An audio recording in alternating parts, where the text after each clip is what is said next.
नमस्ते फ्रेंड्स, आइए आज हम फिर चर्चा करते हैं हमारा चैप्टर नंबर फर्स्ट फसल उत्पादन एवं प्रबंधन क्रॉप प्रोडक्शन एंड मैनेजमेंट के बारे में हम चर्चा कर रहे थे। हमने फसल की जो चक्र है, स्टेप्स हैं, फसल तैयार करने के जो स्टेप्स हैं उनके बारे में विस्तार से पढ़ा था स्टूडेंट्स। पहले मिट्टी तैयार करना था और फिर उसमें अपन ने वहाँ पर मिट्टी तैयार करके उसमें खाद, बुआई, खाद, सिंचाई और खरपतवार और उसके बाद कटाई। अब जो पॉइंट आ रहा है वो कटाई का आ रहा है। खरपतवार के बारे में हमने लास्ट वीडियो में विस्तार से पढ़ा था, खरपतवार कैसे हटाई जाती है, किस समय हटानी चाहिए और उसमें रासायनिक जो पदार्थ हैं जो छिड़कर हटाते हैं, जो अपन खरपतवार हटाते हैं उनको छिड़कते वक्त क्या सावधानी रखनी चाहिए, इन सब बातों पर अपन ने विस्तार से चर्चा की थी।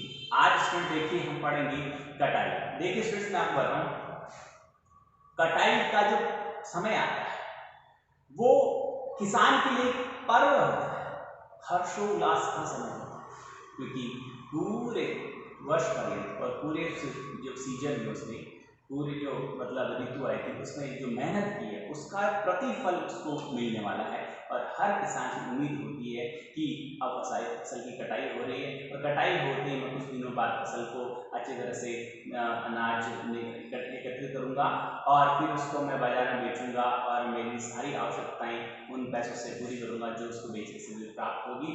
तो 100%, 100% ये बात है, 100% ये बात तय है कि जब किसी व्यक्ति की सारी मेहनत के बाद उसको अच्छा प्रतिफल मिलता है, अच्छा उसका मान लो उत्पादन होता है, अच्छी उसको फसल मिलती है, अच्छी उसको पैसे मिलते हैं और उन पैसों से वह अपने परिवार की सारी जो आवश्यकताओं को पूरा करता है तो उसको बहुत सुकून महसूस होता है, बहुत खुशी होती है। तो हमेशा ध्यान रखिए, जब भी फसल की कटाई का समय आता है तो किसान के लिए पर्व है और हर्षोल्लास का समय होता है। उस समय ही आप देखो, जब अपन रबी की फसल की कटाई करते हैं उस समय होली आती है, उसी समय अपने पास में जैसे अपन खरीफ की फसल की कटाई करते हैं उस समय अपने पास दीपावली आती है। तो इन पर्वों को बड़े हर्षोल्लास से मनाता है। इसके साथ ही इस समय और भी ऐसे त्यौहार आते हैं जिनको वह बहुत खुशी खुशी मनाता है। जैसे इस ऋतु में हम यदि बात करें तो पोंगल है, वैशाखी है, फसल कटाई के समय पोंगल है, वैशाखी है और अपने पास में बिहू बिहू भी एक त्यौहार होता है जो अपने इधर राजस्थान में नहीं मनाया जाता, पर पूर्वी जो इलाका है उसमें बिहू भी एक त्यौहार बहुत बड़े त्यौहार के रूप में से मनाया जाता है। जो असम, मेघालय जैसा जो पूर्वी जो प्रांत है उनमें इसका बहुत ही उत्साह रहता है। तो फसल की कटाई के समय ये पर्व भी आते हैं, एक्चुअली पर्व भी आते हैं, पर फसल कटाई का कार्य को भी किसान एक पर्व की तरह खुशी खुशी हर्षोल्लास के साथ करता है, क्योंकि उसे पता है कि इसके बाद मुझे वो सारी मतलब सारे अचीवमेंट्स होने हैं जिसके लिए मैंने इतने दिन एफर्ट किया था, कोशिश की थी। तो स्टूडेंट आइए आगे हम बात करते हैं। देखो कि हमने कटाई के बारे में यहाँ पर चर्चा करनी है और हमें कटाई के बारे में किस तरह से, तो यहाँ देखिए जो कटाई करने के स्टेप्स क्या क्या होते हैं। देखिए एक तो किसान अपने हाथों से कटाई करता है दराती की सहायता से।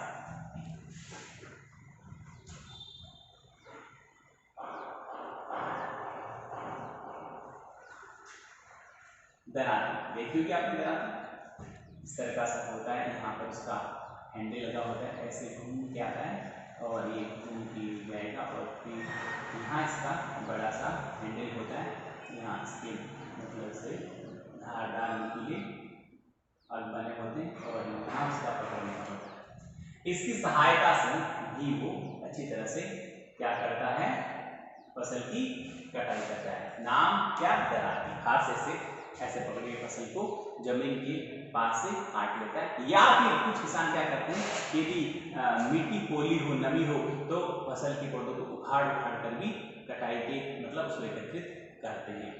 और इनके अलावा एक तो हो गया क्या, हाथ से उखाड़ना पौधे को पूरे को जड़ सहित, और दूसरा हो गया कुछ टाइट है मिट्टी, वहां पर जरा सूख गई है फसल तो हम दराती की सहायता से जमीन के बगल से उसको काट काट कर उसको इकट्ठा करते हैं। तीसरा तरीका कि आजकल मशीनों के द्वारा भी कटाई होने लगी, मशीनों के द्वारा भी आजकल कटाई होने लगी और ये जो मशीनें जो कटाई के काम में आती है उन्हें बोलते हैं हार्वेस्टर। क्या बोलते हैं स्टूडेंट्स, हार्वेस्टर।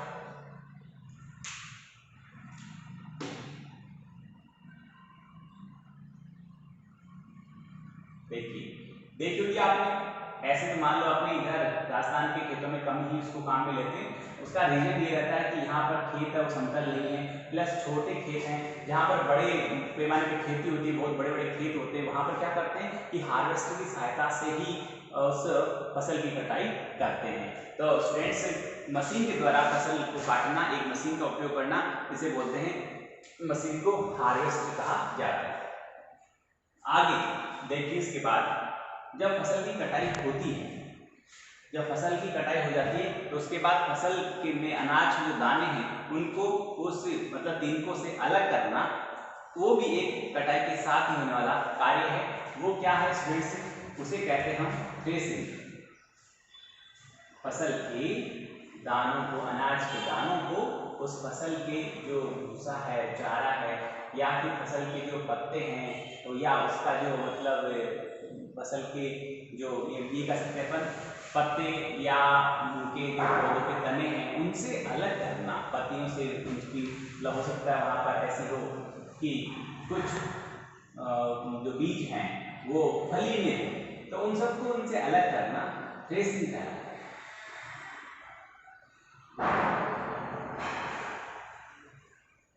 ठीक है, और इस मशीन को बोलते हैं अपन थ्रेसर। और कुछ जगह कुछ किसान क्या करते हैं कि इस हार्वेस्टर और थ्रेसिंग का मिक्स ही एक मशीन होता है, जिसमें हार्वेस्टिंग का गुण भी होता है और थ्रेसिंग का गुण भी होता है। ये दोनों उसमें एक्टिविटी मिली होती है। इस तरह की जो मशीनें होती हैं वो डायरेक्ट क्या करती है कि फसल के अनाज के दानों को सीधे ही फसल के इन पौधों से अलग कर दी जाती है। चारा एक तरफ आ जाता है और अनाज एक तरफ आता है। उस अनाज को हम जो अपने बोरियां हैं इनमें भर लेते हैं और उसको इकट्ठा कर लेते हैं, भंडारण की ओर ले जाते हैं। तो स्टूडेंट जरा देखिए कि यहाँ पर हमारे पास में चार तरह से हो गया, दरांती की सहायता से हाथ से निकालना, मतलब दरांती की सहायता से जमीन के पास से काटना और हाथ से उखाड़ कर उसको बाहर निकालना, और तीसरा हार्वेस्ट हो गया, और चौथा जो स्टेप है वो एक्चुअल में अनाज को मतलब धान को और उन बीजों को पौधों से अलग करने की प्रक्रिया, process to remove the seeds from the crop. तो वो जो सीड्स को, बीजों को अलग करना, वो थ्रेसिंग कहलाता है और उस मशीन को थ्रेसर बोलते हैं। और एक ऐसी मशीन होती है जिसमें हार्वेस्टर और थ्रेसिंग दोनों के गुण पाए जाते हैं। वो मशीन भी क्या करती है कि पौधों को सीधा बीजों को सीधा पौधों से अलग कर देती है। और इन दोनों गुणों को रखने वाला जो अपना मशीन है, कौन सा गुण, जिसके अंदर हार्वेस्टिंग का गुण भी होता है और थ्रेसिंग का, देखिए बोर्ड पे हार्वेस्टिंग का गुण भी होता है और थ्रेसिंग का गुण भी होता है, उस मशीन को अपन बोलते हैं कॉम्बाइन। भाई कॉम्बाइन दोनों का मिक्स हो गया।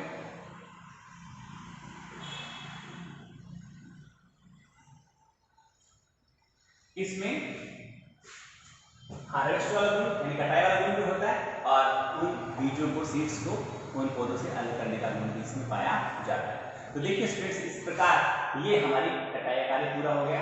इसके बाद जो स्टेप्स आती है वो स्टूडेंट्स ये आती है कि भंडारण कैसे करें। कटाई के साथ क्या हो गया कि भंडारण हम कैसे करें। अब देखिए, भंडारण के लिए बीजों को पौधों से अलग किया जाता है। तो बीजों से पौधों को अलग करने की पहली प्रोसेस में बता दिया आपको, कॉम्बाइन।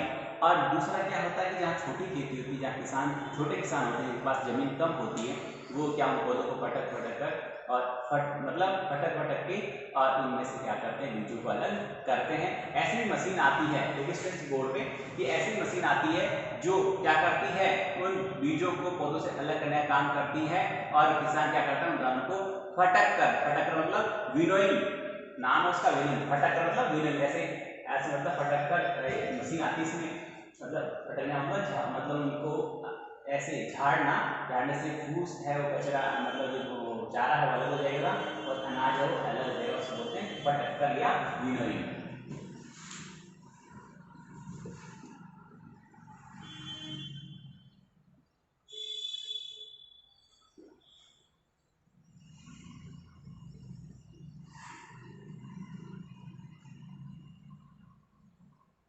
ठीक है, ये हो गया पौधों से बीजों को अलग करने की एक और प्रक्रिया का नाम है, प्रोसेस का नाम है फटक कर या विनोइंग करके उन बीजों को अलग किया जाता है। और ये मैंने बताया दिया आपको कि फसल कटाई का जो समय होता है किसान के लिए एज ए पर्व, एज ए उत्साह और उल्लास का समय होता है। और इसके बाद हमारा स्टूडेंट्स जो पॉइंट आता है वो है भंडारण।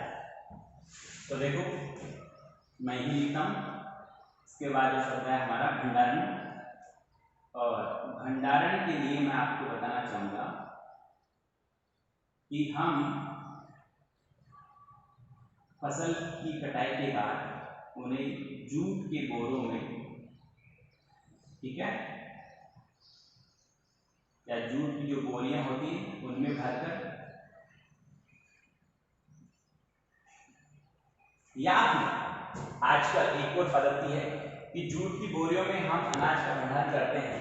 तो स्टूडेंट्स क्या है कि चूहे वगैरह के काटने का डर होता है, जैसे मान लो चूहे हम काट सकते हैं, उन बीजों को अपन ज़्यादा लंबे समय तक सुरक्षित नहीं रख सकते, ऐसा देखने में आया है। बट आजकल नई तकनीकी है, नई तकनीकी से भी अपन भंडारण करते हैं, जिससे क्या होता है कि बड़े पैमाने पर भंडारण किया जा सकता है। इसको बोलते हैं साइलो।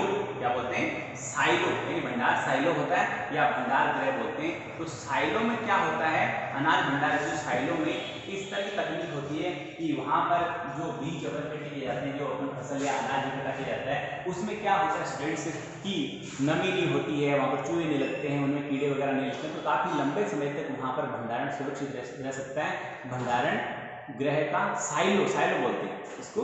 तो भंडारण का जो एक पहला बोरियां हो गया, और दूसरा जो पॉइंट आया हमारे पास वो क्या है, साइलो।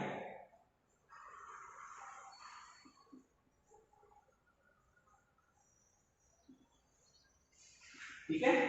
और स्टूडेंट्स क्या होता है कि अपन घरों में भी जैसे लोहे के ड्रम वगैरह होते हैं, उनमें भी हमारे घर के लिए उपयोग में लिया जाने वाला जो मतलब एक्स्ट्रा होता है अनाज, उसको तो अपन बेच सकते हैं मंडी से, किसान को पैसा प्राप्त होता है, इससे अपनी वो सारी आवश्यकताओं की पूर्ति करता है। बट वह अनाज, वह मतलब खाद्य अनाज जो हमें वर्ष पर्यंत खाने के काम में लेना, हमारे परिवार के लिए काम में लेना, तो उसके लिए किसान क्या करते हैं, अपने घर में लोहे के बड़े बड़े ड्रम बनाता है या फिर बोरियों में भरकर रखता है। तो बोरियों में यही एक डिमेरिट है कि चूहे वगैरह काट देते हैं तो वो अनाज फैल जाता है, नुकसान भी होता है, प्लस उसकी जो गुणवत्ता है मतलब वो बाहर आने से नमी हो जाती है, गुणवत्ता खत्म हो जाती है, और नेक्स्ट टाइम उन बीजों को बोने के काम में भी वो अच्छी तरह से नहीं ली जा सकती। इसलिए वो जब अपने ड्रम वगैरह में एकत्रित करता है तो आप देखते हैं कि वहाँ पर भी उनमें कुछ नमी के कारण या कीड़े वगैरह लगने के कीटाणु या लगने के चांस होते हैं। तो ऐसी स्थिति में किसान अपने जो पारंपरिक उपचारों द्वारा भी इनसे बच सकता है, जैसे नीम की पत्तियाँ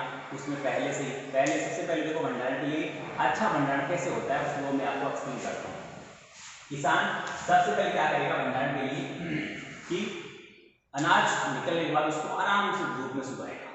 वह अनाज जिसका किसान खुद भंडारण कर रहा है, यदि बेचने जा रहा है तो भंडारण काम हो गया ग्राहक का, तो ग्राहक अपनी ओर से कैसे करता है वो उसकी मतलब हेडेक है। बट यदि किसान अपने लिए भंडारण करता है, सबसे पहले उस अनाज को निकाल कर धूप में अच्छी तरह सुखाएगा, सुखाने से उसकी नमी चली जाएगी। यदि नमी युक्त अनाज को अपन यदि एकत्रित करते हैं तो उसका खराब होने के चांस बहुत ज़्यादा रहते हैं। सूख गया, सूखने के बाद उस अनाज को अपन ड्रम वगैरह में बोरियों में भर के रखते हैं, साथ में उसमें नीम की पत्तियां वगैरह डाल देते हैं ताकि उसमें मतलब जीवाणु वगैरह नहीं लगे, अनाज खराब नहीं हो, उसमें इस तरह के मतलब जीवाणु नहीं पैदा हो जो अनाज को खराब करे, बीजों को खराब करे या उनको नेक्स्ट टाइम बोने काम के लायक नहीं छोड़े।